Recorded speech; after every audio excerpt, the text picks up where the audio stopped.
शुरुआत आरपी सिंह जी आपसे कर लूंगी और सवाल मेरा यही जो आप यहाँ देख भी रहे हैं आपके पीछे भी कि क्या काले कपड़े राम विरोधी और इस काले रंग से ऐतराज क्यों? देखिए, पहली बात तो 5 तारीख चुनना, शुक्रवार का दिन चुनना, काले कपड़े पहनना, ये सबका सब इंगित करता है 5 तारीख को राम जन्मभूमि का शिलान्यास हुआ। ये पूरे देश को जानकारी है और पूरे देश के लिए एक बड़ा गर्व का विषय था। वो irrelevant of party, caste, creed, religion, सबके लिए गर्व का विषय था। मेरे यहाँ जितने पैनल मित्र खड़े हैं सबके लिए 5 अगस्त जिस दिन राम मंदिर का शिलान्यास रखा गया, गर्व का विषय है। आप उसी दिन काले कपड़े पहनकर प्रोटेस्ट करेंगे, आप दिन भी शुक्रवार चुनेंगे, तो आप एक मैसेज दे रहे हैं, एक पर्टिकुलर सिस्टम को, सोच को, कम्युनिटी को एक मैसेज दे रहे हैं। हमारा कहना, आप ये विरोध करना था, कौन रोका था? अच्छा, पहली बात तो विरोध की जरूरत नहीं थी, क्योंकि जो विषय उठा रहे थे वो सबका सब पार्लियामेंट में चर्चा हुए। निर्मला सीतारमण जी ने एक एक प्रश्न का डिटेल आंसर दिया, वो महंगाई हो, वो बाकी विषय हो, सब पे, जीएसटी पे, सब पे दिया। परंतु उस दिन तो बॉयकॉट करेंगे, उस दिन पार्लियामेंट छोड़कर चले जाएंगे। और ये पहली बार नहीं हुआ, ये पहले भी हो चुका है। जब भी पार्लियामेंट में कोई सीरियस इशू होता है तो राहुल गांधी जी कभी न्यूयॉर्क में होते हैं, जो कभी कम्बोडिया में होते हैं, या कभी और किसी देश में पाए जाते हैं। इस बार यहाँ थे तो धरने पे और प्रदर्शन में बाहर बैठ के यहाँ बायकॉट कर दिया।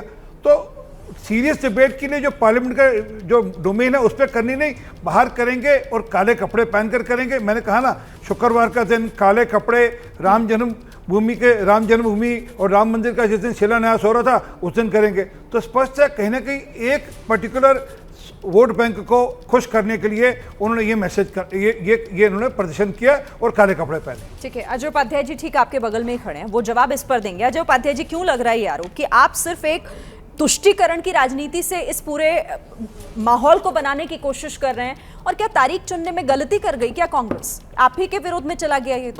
बड़ा अजीब सा लग रहा है और सोचने में भी आश्चर्य लग रहा है। हमारा जो भी हिंदू धर्म के अनुसार जो भी कोई भी गृह काम, शुभ काम करते हैं, अनुष्ठान करते हैं, तो सनातन परंपरा के अनुसार होता है, जो विक्रमी संवत के हिसाब से है। अमित शाह जी से पूछना चाहता हूं और भाई साहब से पूछना चाहता हूं, भाजपा के लोगों से, कि क्या मंदिर की स्थापना हिंदू तिथि के हिसाब से हुई थी या अंग्रेजी कैलेंडर के हिसाब से हुई थी? पहले तो ये बताएंगे। अंग्रेजी कैलेंडर के हिसाब से यदि हुई थी तब समझिए कि महाअधर्म, महापाप किया हुआ था। ये बात मैं इसलिए कह रहा हूँ, हालांकि कहना नहीं चाहिए, पर यह सच्चाई है कि मैं ब्राह्मण हूँ। चाहे होली हो, चाहे दशहरा हो, चाहे रामनवमी हो, सबको पता है कि हिंदू तिथि त्योहार जो भी पूजा पाठ होता है उसके हिसाब से होता है। और जिस दिन 5 अगस्त को किया गया था शिलान्यास और जन्मभूमि की जो बातें हुई थी, मंदिर स्थापना की जो शुरुआत हुई थी, वो तिथि थी भाद्र पक्ष द्वितीया, जो अभी आने वाला है। कल था अष्टमी। ये कौन सी परंपरा की बात कर रहे हैं? देखिए, दरअसल बात तो नहीं है। दरअसल बात है, सुबह तो सरकार कह रही थी कि इतना बड़ा जो आंदोलन कांग्रेस ने खड़ा कर रहा है, क्यों किया है? क्योंकि ईडी से डर रही है।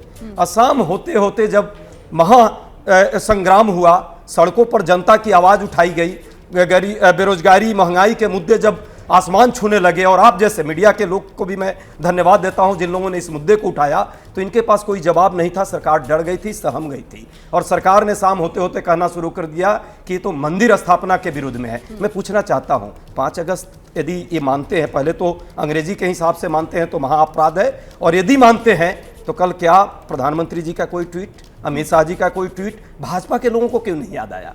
ये याद आ जाता एक बार। दूसरी बात, जहां तक काले कपड़े की बात अभी हमारे सिंह साहब ने की है, अरे भैया, देश की परंपरा के साथ क्यों खिलवाड़ करते हो? श्री कृष्ण भगवान हमारे सांवले थे, क्या गलत है?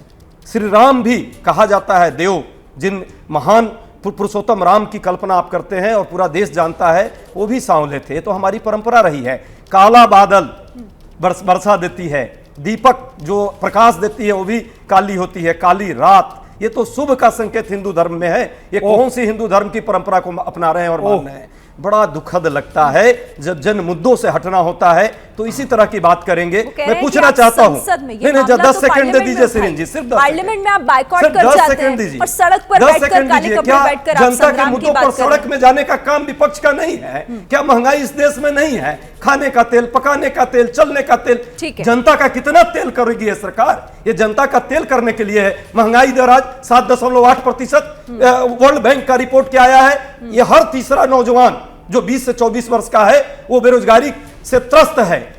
CMIA का डाटा आया है कि हर 42% लोग जो है निराश हो रहे हैं, नौकरी नहीं मिल रही है, लोग परेशान हैं। और भाजपा को ये जो है भटकाने की राजनीति, बड़गलाने की राजनीति और सेंसेशन पैदा करने की राजनीति कर रही है। लेकिन लोग जानता है, जनता के मुद्दों पर, पेट पर जो आपने अभी GST लगाया है ना, भूख पे लगाया है GST, ये लोग बर्दाश्त नहीं करेंगे और आपके इस भटकने के मुद्दों से नहीं मेहमान मेरे पास हैं, मेरे साथ हैं। मैं आती हूँ 1 मिनट अजय जी, 1 मिनट, मुझे एक छोटा सा ब्रेक लेना है। ठीक है, जल्दी से एक ब्रेक लेना है।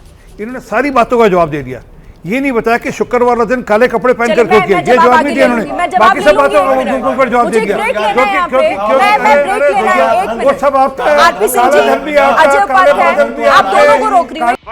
ये हैं शर्मा जी, जो रात का खाना और देश दुनिया की सुर्खियां दोनों लेते हैं सुमित अवस्थी के साथ। अब ये हैं इनके पड़ोसी बनर्जी साहब। मिष्टी दोई खाते खाते पूरा बंगाल जान लेते हैं सुमन दे के साथ। इनकी तरह आप भी देखें अपने फेवरेट न्यूज एंकर को एक ही ऐप पर और डाउनलोड कीजिए ABP लाइव ऐप अपने स्मार्ट टीवी पर।